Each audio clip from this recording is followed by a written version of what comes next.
So Jack Daniels would be good. Be an alcoholic, that's the lesson. So if you can't tell, I'm kind of a big Zelda fan. And I was wondering why it was that you chose to use like original music for like the item kit instead of like the traditional da da da da. Oh, nice, very perceptive. Is it just legal reasons or what? Yeah, Probably a big reason. yeah, that's a pretty big reason. I mean, music and sound effects actually are, they're a little bit more hawkish about letting you use music and sound effects in general than, so we were already parodying the game, and so we're already walking a fine line. I just made the choice that like, I also don't want to just take their music. It's one thing to sort of like pull from the game and pull these ideas and kind of make it your own, but it's another thing to like literally just take someone's music and try to and use that. So we made a choice to just do it all original score and even create sound effects that were original sounding, just so we didn't run into that legal side of things, kind of one more shield for us. But it was also an incredibly fun and a huge learning process for me. It's the first time I really ever did anything with such an extensive original score. We scored every second of that show. And we worked with some great composers, some up-and-comers, Elon Arbiter and Robert Harrington, and they're just like, I mean, when people make music, it's like magic to me. So when people are scoring your baby, your show, it's like even better magic. It's like magic specifically for you, and it was an awesome process. And Elon, the one who did season 2 and season 3, was a huge fan of Zelda in general. His nickname in high school was Zelda. And a fan of the show before he, I forget how he got involved in it, but he, was so passionate about being able to be in the show that he created this really great original music that is very close to, it's close to it, but it's got its own original thing. It's like Vanilla Ice did with, that Queen song. It's like that kind of difference. One note. It's a little bit more than that, but yeah.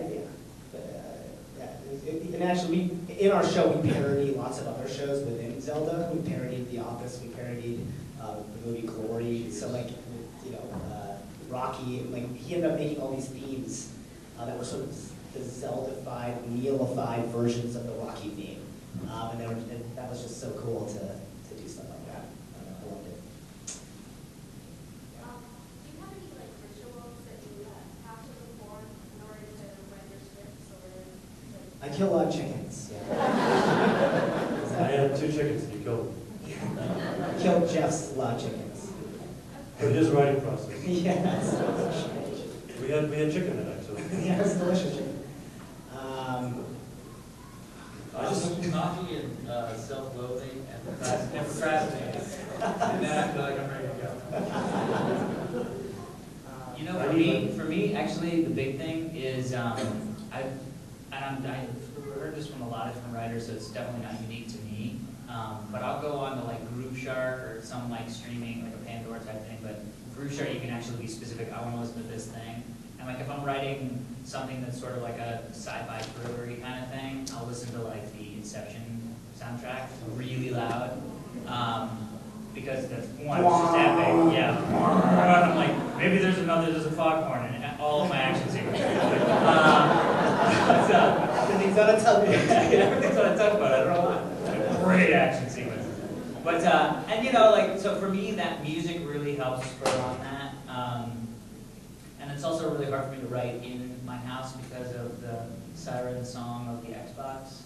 So it is. So it's one of those things you just sort of get out, put on some headphones, listen to some loud, intense music if you're writing thriller stuff, and then I don't know what the hell. I guess I don't really write comedy as much. I watch a lot of. A lot of writers do that, but that's helped me. I watch a lot of dramas. So for instance, right now I'm writing something for a Comedy Central. I can't really talk about it, but there's a sort of a. I just did talk about it. But anyway, it's not. I shouldn't say the idea, but I watched a lot of West Wing to sort of inspire myself because there's sort of comedic elements that I wanted to pull. It's sort of a political comedy, so I watched a lot of West Wing, which is not really a comedy, and just took notes the whole time.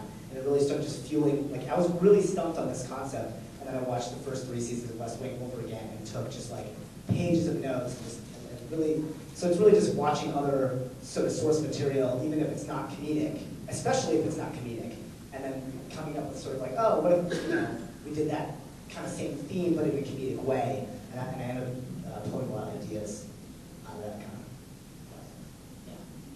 We've got time for just a couple more questions. 4, we have time for 4, fast ones? We're making the answers fast. Obviously, you guys have a column to get the word out about your stuff, but for newer shows, you don't necessarily have any attached. Do you have any advice for sort of marketing and getting the word out about it? Maybe a short answer. Yeah. There's actually a lot of good there's a lot of good contests that have been popping up about web series, and that's definitely a good way. I mean, it's a little bit like if you're a script writer, there's a lot of like script contests you can put your screenplays into. So that's starting to be really good stuff, as well as there's so many people, especially if your show is about a very specific topic. Like most of the web series that I've seen, they're sort of like about a very specific genre that's exciting to those people who made it. There are tons of communities out there on the web that are specifically about that. Like if for whatever reason you're making a wood carving comedy scripted web series, go to all the wood carving boards and post there and say, look, we love wood carving, you love wood carving, we made this. Yeah. What do you think? Check it out. Blah, blah, blah. And it sort of, you can do that with anything. And there's like tons of like, you make a horror thing. There's so many horror boards out there, and go to the conventions and hand out flyers. I mean, like whatever you can do, it's sort of old school. And if you're lucky, there's a little bit of that sort of internet fire that just sort of sparks and it goes and then you don't have to do it. But it's really rare that that happens. A lot of times it's just hard work, Twitter. You gotta keep pushing it. I mean, you even talked to Felicia about how she pushed the Guild and how we pushed Legend of Amelia. We just went to Kotaku and just totally spammed that shit out of those guys. So we went to every blog that had anything to do with Zelda, and I just spammed them until and a lot of them were like, hey, this is actually pretty good content. You sort of hit them up enough at tips@joystick.com, and eventually, one of those suckers will watch it and they're like, hey, if your stuff is good, they'll put it on their website. They need content too, so it's just about just continuing to push. The job is not done when you finish editing. Like, get online and push as much as possible. Especially spam Jeff's Facebook page. Okay, go ahead. Kind of on the same line and back to that trident concept. I'm wondering how, I know that some people are kind of against the concept of like selling out and doing sponsored types of things, but how much do you think is realistic for people to have to do or look for sponsorships and things like that in order to get their name and their other projects? Yeah, so the question about brand entertainment. I mean, I think if you're a total noob, if this is if you're really just trying to get your name out there and do, I guess noob is. Yeah, that's like, I mean, I don't mean noob. I mean, if you're a total noob. No, but I would not rely on trying to get brand sponsored. Do what you're specifically passionate. Make a show about what you love, and that passion will seep through and find the other folks that love it too, and get them to watch it. You just can't worry about the money when you first start out. You just can't. And the branding shows we did were all because of the Legend of Neil and the other stuff we had Already created, yeah. created our own, so.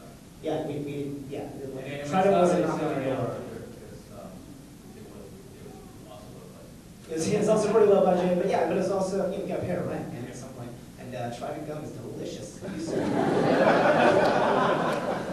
is good. With all your rising success, do you guys plan on ever making a full motion picture? Yeah, actually, Tony and I are writing one together now. Movies were always my dream. That's why I came out here, so I'm definitely planning on making movies. I would love that, yeah. I'm going to start a porn. Just because it's fun. I think the goal for most of us, if not all of us, was always, I always looked at the internet as a place that would have me. When I started this, I was hosting a television show called The Screensavers on Tech TV, and got fired, which was awesome. It was like the best thing that ever happened to me.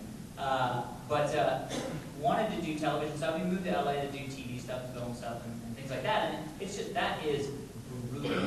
That is just a brutal thing to get into. And you got to have good high spirits and thick skin and all that stuff.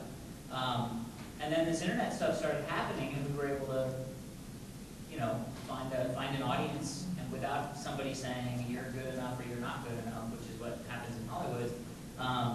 And so it was sort of, it's always been something to do while trying to just create. And now it's even weirder because there's this total merge of the two things. You know, it's doing a movie would be fun, but it's going to be about the same as, you know, shooting a thing for Legend of the, you know what I mean? Like, Yeah, I mean, maybe bigger cameras, but other than that, it's like, that's what we're doing, and it's fun, you know, and you know, it's all just about trying to be able to make a living doing creative, fun things and entertaining people, and, you know, I think we've all been fortunate to be able to do that the last couple of years, so.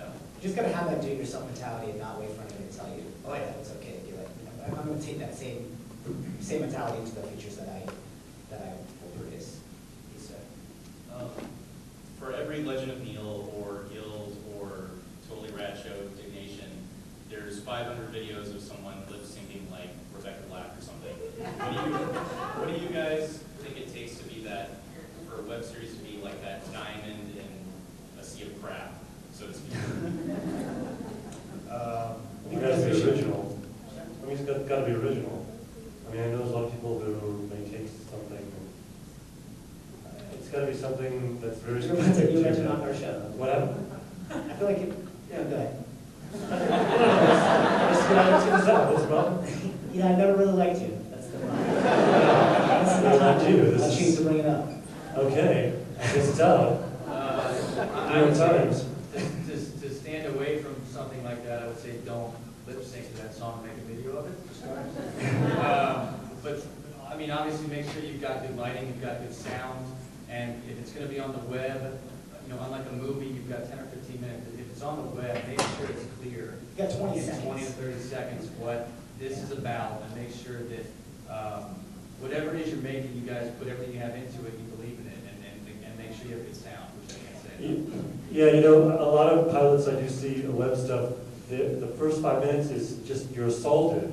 And I feel like, you know, you need to take a second and be very clear, because it's a concept that you want people to get right away so that you want them to come back. I've seen stuff where in the first 5 minutes I have no idea who these people are, it's happening too fast, I don't know what kind of characters they are or even where they are, and it's just, it can be confusing and it makes me shut off.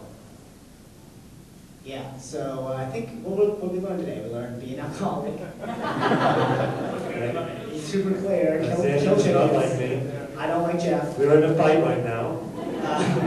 That'll continue throughout the weekend. Let's end this fight, and that way we can say we've gotten to a fight and made up in the panel this evening. I don't know.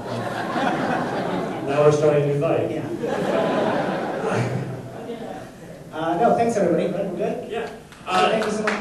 These guys will be back in this room on Sunday to talk about the Guild, and you can check these guys' Hammer Improv tonight and tomorrow. Yes, please come to our Hammer Improv show. Is it in this room? Guild. It's in this room. 10 o'clock. At 10 o'clock tonight, 10 o'clock tomorrow. We're all doing improv. It's going to be a fun. You can buy tickets at registration. And also, we're going to be signing at 4 after this. Yeah, we're also going to be signing. So we're in that Will Wheaton, Leonard Nimoy area, and you can buy tickets from us there. It's called the Leonard Nimoy. Ask- It's actually been named. Ask Leonard Nimoy about our Hammer tickets. Everybody has Leonard Nimoy ask him if you can buy Hammer tickets. And if you guys know what I'm talking about, it's a lie. Leonard absolutely knows. He has all the sell tickets. He has all the tickets. There's no one else that's telling them but Leonard Nimoy. It's so I'm sure it's just how we have to do it. He says, I don't know what you're talking about. It's bullshit. Leonard Nimoy absolutely knows to sell tickets to that damn show. We told him that 7 or 8 times. Yeah, so yeah, please come. Please visit us. We'd love to see you. Yeah, thanks a lot, guys, for coming. Thank you very much.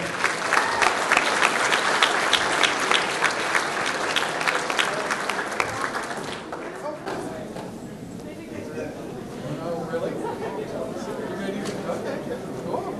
Is he actually gonna be sitting, he's gonna be somewhere to cry. That's right.